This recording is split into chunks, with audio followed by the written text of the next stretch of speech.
Hello, and welcome to the session on reasons you might think human-level AI soon is unlikely with Asya Bergal. Following a 20-minute talk by Asya, we'll move to a live Q&A session where she will respond to your questions. You can submit questions in your name or anonymously using the box on the right-hand side of this video. You can also vote for your favorite questions to push them higher up the queue. We'll try to go through as many as we can. Then, after 20 minutes of questions, I'll bring the Q&A to an end. But that's not the end of the session. To help you think through and apply the ideas you've heard, I'll be asking you to join a 20-minute icebreaker session where you have 2 speed meetings with other attendees to discuss your thoughts on the content. I'll explain how to do that when we get there. But now I would like to introduce our speaker for this session. Asya Bergal is a researcher at EAGxVirtual, where she also heads up their operations. She has a BA in computer science from MIT. Since graduating, she has worked as a trader and software engineer for Alameda Research and as a research analyst at Open Philanthropy. Here's Asya.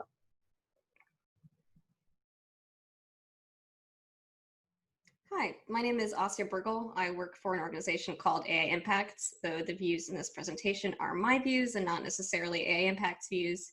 And I'm going to talk about some reasons that you might think human-level AI soon is extremely unlikely. And I'm going to start the talk off with some motivation. So I'm pretty interested in these reasons because I'm interested in the question of whether we are in fact extremely unlikely to have human-level AI soon. And in particular, is there something like a less than 5% chance that we're going to get to human-level AI in the next 20 years? And I'm interested in this because I think if human-level AI soon is extremely unlikely, and we can know that now, that has some implications about we as altruists and as people who care about the long-term future might want to do. So if it is extremely unlikely, I think broader movement building might be more important as opposed to targeting select individuals that can have impact now. You might think fewer altruistic people who are technically oriented should be going into machine learning. You might think that approaches to AI safety should look more like foundational approaches. You might think that we have more time for things like institutional reform. And you might think that there is some effect where if the community is largely advocating for human-level AI soon and it doesn't happen, we sort of lose some global trust in terms of having good epistemics and being right about things. And then people take us less seriously when AI risk is more of an imminent threat.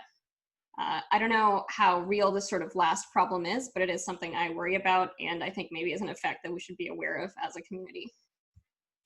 So for the rest of this talk, I am going to look at 3 reasons I've heard people say that we won't have human-level AI soon.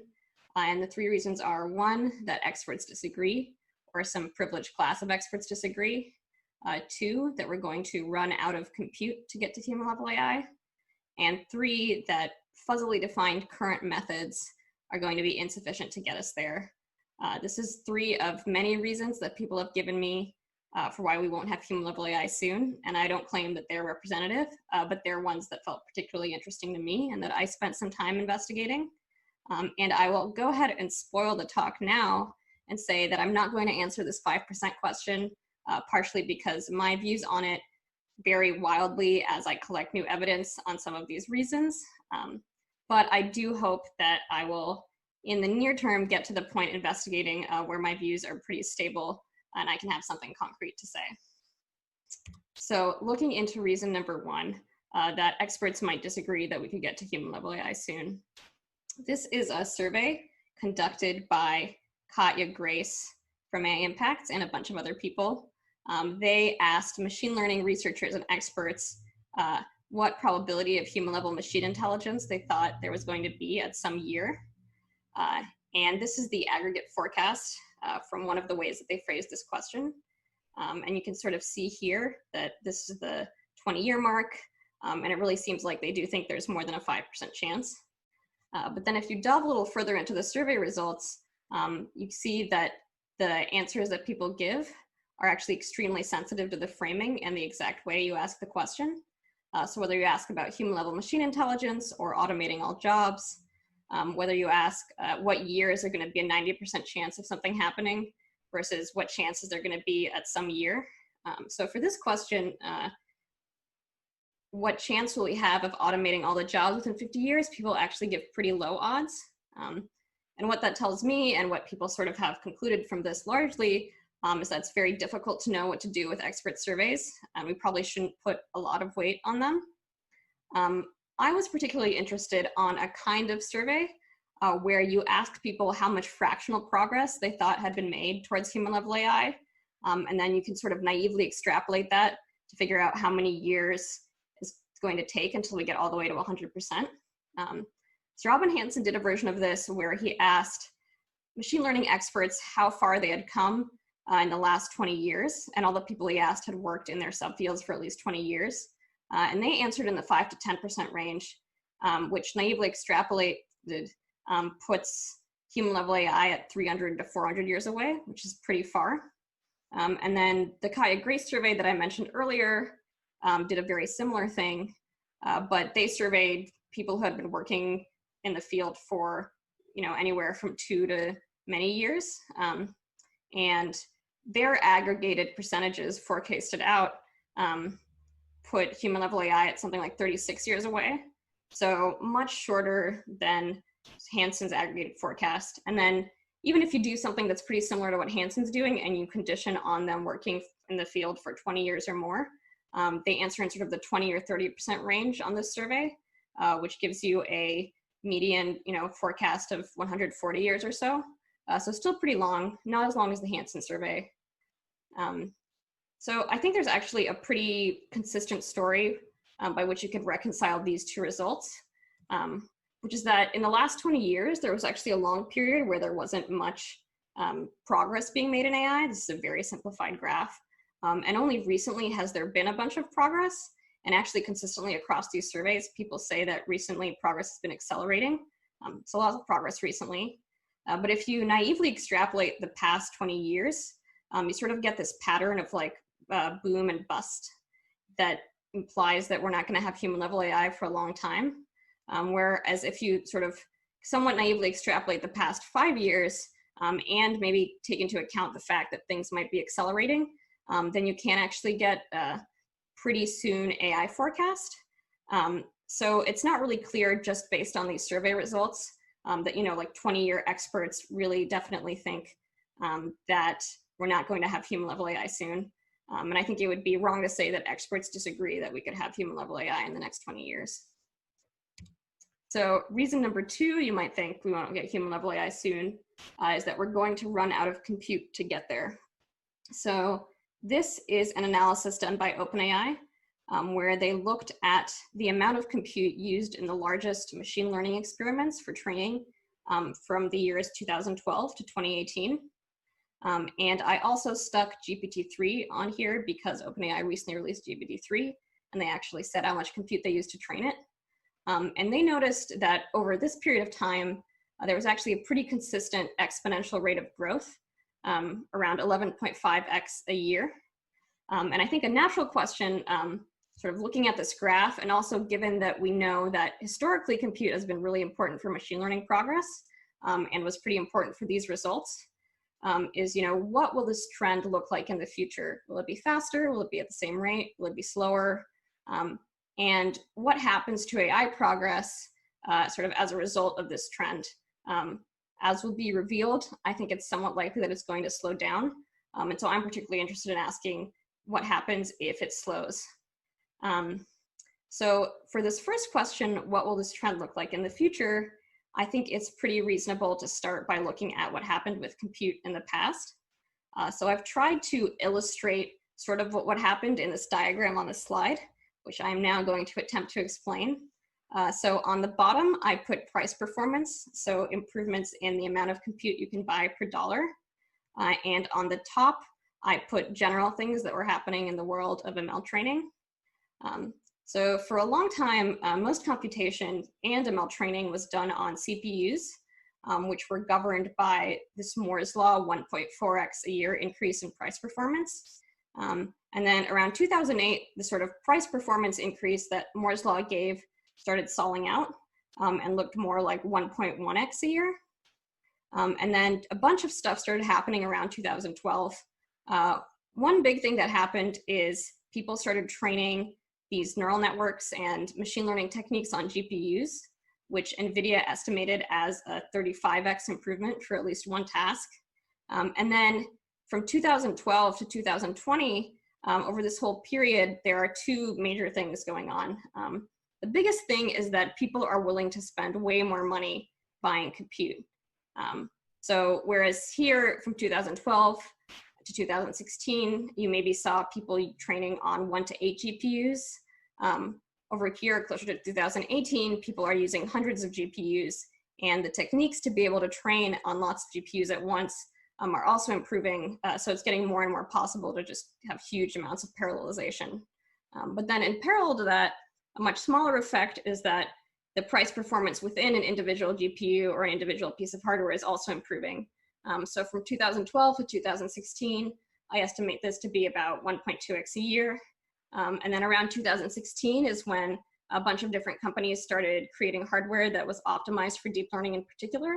And so 2016 to 2020, I estimate that there was something like a 1.5x to 3x increase in price performance. But mainly the thing that's going on here is that people are just increasing spending. They're way more willing to spend money. And so I think a natural question to ask then, now it's 2020, and sort of if you want to know what this trend looks like in the future, you kind of want to ask how much more are people going to spend or be willing to spend, and how much more price performance are we going to have? So on the spending question, like I said, really seems like it's what powered growth recently, but we actually can't keep going increasing spending very long. So this 2018 experiment cost around $10 million, people estimated. And if we wanted to match the previous trend of 11.5x a year, we could really only get to 2022 on spending alone. And this is if we spent $200 billion, which is 1% of US GDP. So happens if a government is really interested in machine learning and wants to spend a lot of resources on it. So if we wanted to continue this trend, we would have to compensate largely with price performance after 2 years are up. So looking at price performance and maybe naively extrapolating this 3x that we had from a period when people really started optimizing for this, we still get that we're not going to match the 11.5x that we saw before. But I do think there are a lot of reasons that we should think it's plausible that things go faster in coming years. Maybe companies like NVIDIA and Google invest even more of their resources into AI, get even more improvements. Maybe some of these startups that are coming out with specialized chips from AI do super well, and we get a lot of improvement from that. Maybe if you design a chip that's specifically designed for training on a particular type of deep learning task, you get much better performance. But I think still we should sort of be aware of the fact that specialization gains have to end at some point, because you're not really making any fundamental new technological advances. You're just sort of rearranging the bits in the computer to be very good at a particular thing. And eventually we should expect that kind of specialization to end, and to give way back to sort of the Moore's Law trend that we saw before. But I do think sort of these two questions, one question being how fast are we going to get improvements, and the other question being how much are specialization improvements going to give us in total, are pretty important to answer for guessing at what compute progress looks like in the future, and therefore AI progress in the future. And that's the kind of work I'm interested in doing now. My current best guess is that between an impossibility in terms of how much more you can spend and a price performance increase that I think won't match the gains we've seen in the past, we should expect the growth of compute to slow down. Though, like I said, I think it's very important to say exactly how much. And then sort of the question is, okay, say this trend does slow down, then what happens? Historically, compute has definitely been important, but maybe we're in a period where there's just a steady stream of investment and we can compensate for a lack of exponentially growing compute, or compute that doesn't grow at the same exponential rate that it did before, by having better algorithms and better efficiency gains. On this particular question, I'm actually really excited about two papers coming out of Neil Thompson's lab at MIT. One of them is called How Far Can Deep Learning Take Us? A Look at Performance and Economic Limits. And another is called The Importance of Exponentially More Computing Power, which will look at the effects of computing power across a bunch of domains that I think we should think are important. I'm really excited for these papers. I'm going to plug them here because I think you guys should be excited about them too. I think in general on this sort of compute question, I think it's still kind of up in the air what the future trend will look like. But I do think for me, it's sort of the defining question in terms of what should I expect in future progress. And I think it's the question that I think I'm probably able to make the most tractable progress on now in terms of predicting the future. I also think sort of what comes out of these big companies and these startups in the next 5 years will sort of be a good metric for thinking about what happens in the next 20 years of AI progress. So I'm really excited to see what happens. All right, third reason you might think we're very unlikely to have human level AI soon is that current methods, which I admit are sort of like a very fuzzy term that maybe refers to deep learning or neural nets in general, will be insufficient. And I want to split those into two categories. One is that they'll be fundamentally insufficient somehow. So a bunch of very legitimate computer scientists have reasons for thinking that with the way current techniques look now, we're not going to get to human level. One reason is that human intelligence relies on a bunch of priors about the world, and it's not clear that there's a good way of getting those priors into neural network architectures now. Another reason is that maybe we don't think that neural networks are going to be able to build the kind of causal models that human reasoning relies on. Maybe we think that neural networks aren't going to be able to deal with hierarchical structure, or deep learning systems aren't going to be able to deal with hierarchical structure. And maybe we think that we'll just need too much data. We're not going to be able to collect all the data that we would need to train something that's actually human level. I don't think I have the technical expertise to really evaluate these, but in my non-expert opinion, I don't really think we have enough evidence about these methods to be able to say that they're fundamentally insufficient in any of these ways. I do think, similar to the compute case, I think the next 5 years, there's probably going to be a lot of work that comes out looking at some of these things that might really shed light about what we can expect out of these methods for the next 20. So I'm pretty interested in that. And then I think the other broad class of insufficiency reasons is this argument that current methods might be practically insufficient, and that, in some sense, we could get to human level with neural nets and deep learning methods, but we won't because it'll just be too difficult. Maybe we're just in sort of a bubble of hype and investment. And given that AI progress needs to be powered by investment, we sort of need a steady stream of money flowing in. And that means a steady stream of economic value that encourages people to spend more money. People often give the example of self-driving cars as something where we thought we might have it years ago, but it's taken a really long time, much longer than we anticipated.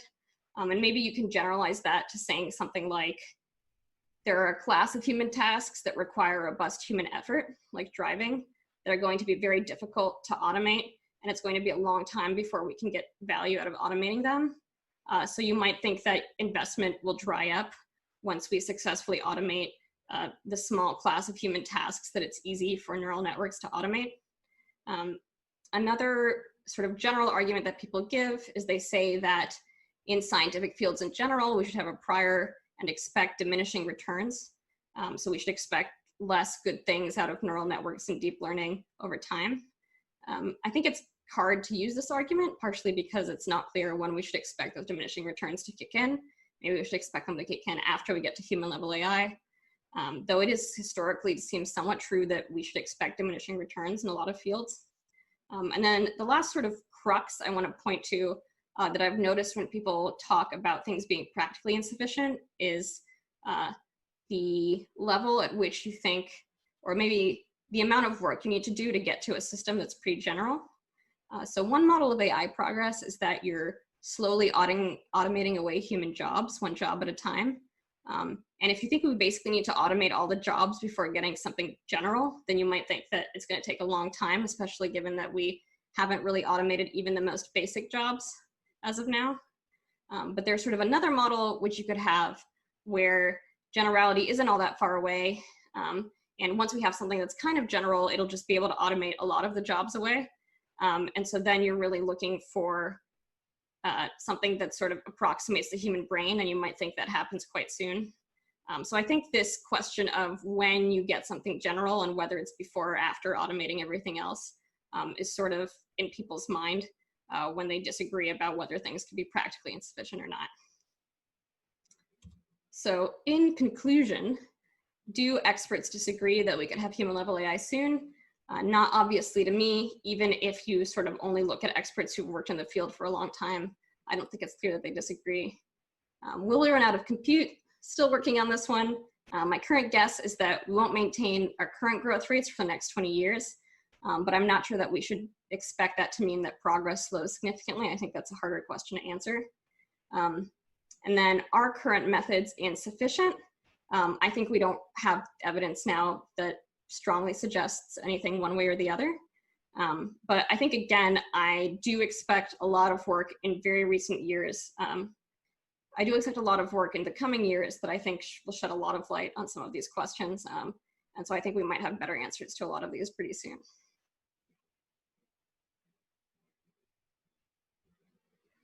That was my talk.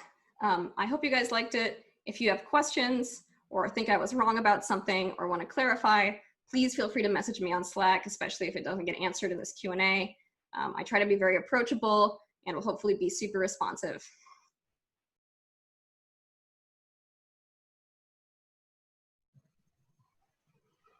Thank you for that talk, Asya. I see we've had a number of questions submitted already, so let's kick off with the first one. Great. So, yeah, what have you changed your mind about recently? What have I changed my mind about recently? I think I only recently really looked at the data you guys saw in the talk about sort of recent compute trends. I think before I was like, well, who knows how fast these things are improving? Maybe we totally will just compensate with spending by increasing price performance a bunch. But I think seeing a lot of recent data and also seeing that, at least so far, a lot of these hardware startups haven't been that successful, I think made me feel a little more skeptical about the future hardware situation. But again, that's very tentative, and I'll bet I'll change my mind again next week. But yeah, that's probably some of the most recent stuff. Yeah, and who knows what else quantum computing or things could bring about. What are the priorities for further research on this topic if you had 6 more months, or if someone else were interested in this topic? Right, well, hopefully I will do future research. I think for me, the priorities, I guess I said that I was pretty interested in this compute question. And I think there are a bunch of things you can sort of do to try to estimate the effects. You can talk to people, you can look ahead to specific improvements and see what those kinds of improvements have brought in other fields. I think there's a lot of economic data on sort of how much money spent on specialized hardware yields to efficiency improvements in that hardware. And I think looking at historical data in things like Bitcoin and other specialization could give some idea about what we should expect specialization to look like in hardware for deep learning. But again, sort of very new. We'll see what I end up looking into. Sounds cool. How useful do you think economic growth literature is for forecasting AGI development then, in terms of timelines and timeframes? Right, yeah. I've actually recently been looking into this. I think the literature that I've seen on economic growth has been a lot of sort of somewhat abstract models, or the macroeconomics work I've seen has been sort of these models with these variables with guesses as to how AI is going to affect automation, how automation will affect all these other parameters, and how that will affect economic growth. But they're usually very theoretical and sort of guessing at broad swaths of things that could happen. And this might be very difficult, but I think I'd be interested in more empirical work, looking at the particulars of automation in the supply chain, in AI in particular, like what would we expect to be automated? At what rate would we expect jobs to be automated? There's a pretty common empirical assumption, or a pretty common model is that we automate a constant fraction of jobs away every year or something like that. And I don't know if that's a reasonable assumption. And just, I think if we had more empirical data, I'd be pretty excited about economic growth modeling. But I think that sort of requires additional work past the growth models that exist right now. Sounds perfect. So will the future of commute also be limited by pure physics, let's say? Fastest chipsets right now are at 7 nanometers, but we can't shrink it indefinitely. So is that going to limit the growth we have to AGI potentially? Right. I think definitely there are sort of, especially once you get past the specialization, sort of like the Moore's law, pure physical limits. But I do think there's just sort of like you mentioned, a wide swath of more exotic architectures and stuff that we can exploit before the physical limits are the most relevant thing. Yeah, stuff like quantum, optical stuff. I think there are a bunch of sort of stacking transistors in 3D space, et cetera. I think there's a bunch of stuff like that that we can sort of get improvements from before we have to worry about the fact that we are sort of hitting physical limits in transistor density. But I do think it's relevant. Like, I think we shouldn't expect progress at the same rates that we used to see because, yeah, we really just can't do that anymore. Totally makes sense. Do you think figuring out if we can expect discontinuous progress in AI tells us much about if AGI will happen soon? I think it does somewhat, especially if you have in mind sort of a concrete, metric. If you don't think progress is going to be discontinuous, which I think sort of the AI impacts investigation kind of suggests that it's unlikely to be, but it might be. Then if you want sort of continuous progress that leads to AGI, in the next 20 years, then you have to expect some kind of, like pretty steep exponential growth and signs of exponential growth. And if you're not seeing those signs and you think progress is likely to be continuous, so there's not going to be a huge jump, you have to sort of be like, well, I really don't expect AGI to come soon. So I think it does. I think it should sort of influence people's takes, especially I don't know, if we think something like economic value or the economic value from AGI or from AI is going to be increasing continuously. I think if it's not increasing very much, then maybe we can say something about what the future looks like. Sounds good. So even if AGI isn't near, shouldn't we worry about the side effects of increasingly powerful machine learning shaping our world, but with misaligned incentives?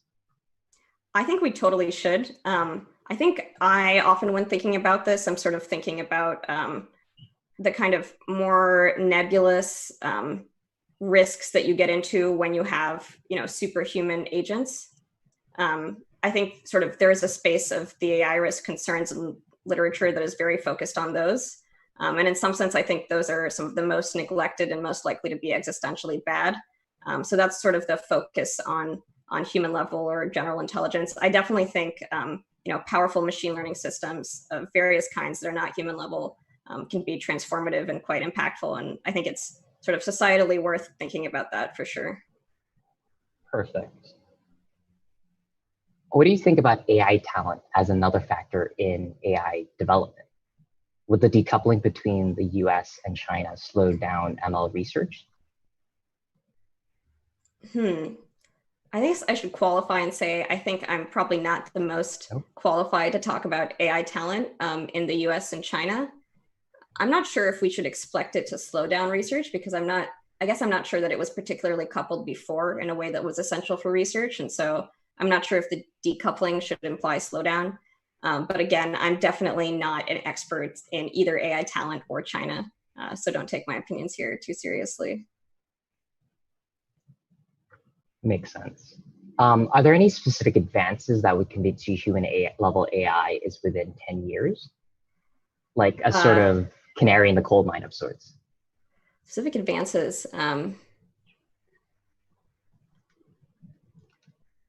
Yeah, I don't know. I think if we, I think if there was good evidence that a lot of sort of the theoretical problems that people think are true of deep learning systems weren't big problems. Like if we suddenly, felt like we could do lots of types of learning without training a bunch, and so training data wasn't going to be a problem. If we were able to create really good simulation environments so that training wasn't a problem, stuff like that. I think anything that sort of like knocked out all these things people say where, they can't do causal modeling or hierarchical structure, they need too much data. I think something like that would make me sort of much more optimistic about deep learning methods getting us there, and so more optimistic about it being plausible in 20 years. Makes sense. Do you think using similar forecasting methods you've used, could we predict when another AI winter could potentially happen? I'm not really sure if I would say similar forecasting methods to the ones I've used. I think the AI winter part of it really is sort of like a function of investment. And right now, investment looks to be sort of exponentially increasing. But I think, post coronavirus, it sort of would be interesting to look and see what investment looks like. And I think that will be, that'll be what I'll be keeping track of in terms of predicting an AI winter. Investment levels and, how many researchers are going to ML PhD programs, stuff like that. Makes sense. What do you think are the policy implications for different timelines of AI progress?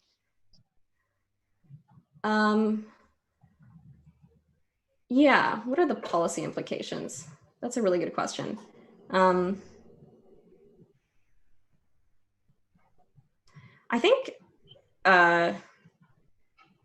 I think there's a big question of my mind of whether we need to, I think in my mind, I feel like it's pretty probable that if AI becomes an extremely strategically important technology, there's going to be some government involvement.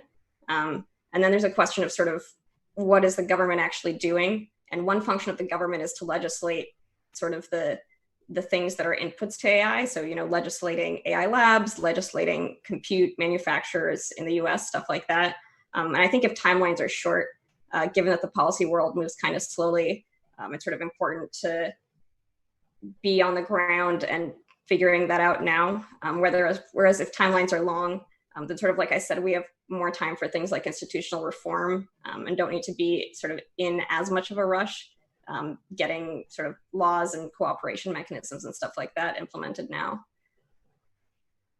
Cool. So expert surveys like the one you cited in your talk are used as a lot of starting places, such as in Toby Ord's The Precipice. Do you think there should be a revised version of the survey every year? And is it an appropriate starting point for researchers such as yourself to use these estimates? I think it's not unreasonable if you don't know something about a field to ask experts what they think. And from that perspective, I don't know that we have really sort of a better starting point when you're doing random forecasting exercises. Should such a survey be done every year? I think it would be cool if it were. It would certainly be interesting to know sort of how expert opinion is changing. And I think there are various surveys that get done. I don't know that we should. I think if we have sort of better forecasting tools, so if we are able to look more at economic trends and things like compute, I sort of more endorse that as a starting point, just because I guess, as I mentioned in the talk, I've become pretty skeptical of expert surveys. And I'm not really sure that a random technical expert actually sort of has a more informed view than we do. But I do think it's sort of an easy way to get a good starting point. And I definitely I do endorse frequent surveys of this form. If nothing else, I think it's interesting to see, how technical researchers perceive progress to be. I think that's a valuable data point in and of itself, even if it doesn't tell us anything about how progress really is. Nice. Is it possible that current spending as a percentage of GDP on AI will actually stay constant or even diminish just because of the huge gains in GDP we could expect from investment in AI? Yeah, I see what you're saying. I think long-term, that's very possible. I sort of don't expect that in the short term. But I think you could imagine in a world where AI contributes to huge economic growth, that, we actually do spend more, but GDP increases and we're actually spending less of a percentage. I do think that's possible, but I would find it pretty unlikely in the short term. Do time scales change the effective interventions for suffering-focused or S risks, in your opinion? Oh, that's also a good question that I haven't thought about at all. I don't know. Wow, this is going to really reveal how little I've thought about S risks. I think at least some of the S risk work is very related to work on AGI, and that we don't want, astronomical amounts of suffering to be created. And so I think in the same way that timescales, in the same way that we are, even without S risks, worried about risks from AGI, I think there are similar implications to timescales on, AGI related S risks as well. But I'm not very well read on the S risk space, so yeah. Perfect. I think we have time for one last question. Given the uncertainty around AGI and timelines, would you advise donors to hold off assisting AI safety organizations? I think no. I think you should. I sort of think that if work seems plausibly good, it's good to do it. I don't think we have. I guess I think just doing direct work is often, instrumentally useful for future direct work and for things like movement building. And I think if there's plausibly good direct work being done, it makes sense to fund it now. Yeah, I guess I would say I would not hold off on safety work now, especially safety work that seems good or promising. Okay. Thank you so much for that, Asya. That concludes the Q&A part of the session, but don't just go away yet. Discussing new ideas with other people can be a really good way to understand them. So we're going to use the last 20 minutes of the session for a couple of short speed meetings with other attendees. If you check the agenda, you'll find a link to an icebreaker session next to where you're going to gather for those meetings. So please click on that link now and a new host will meet you on the other side.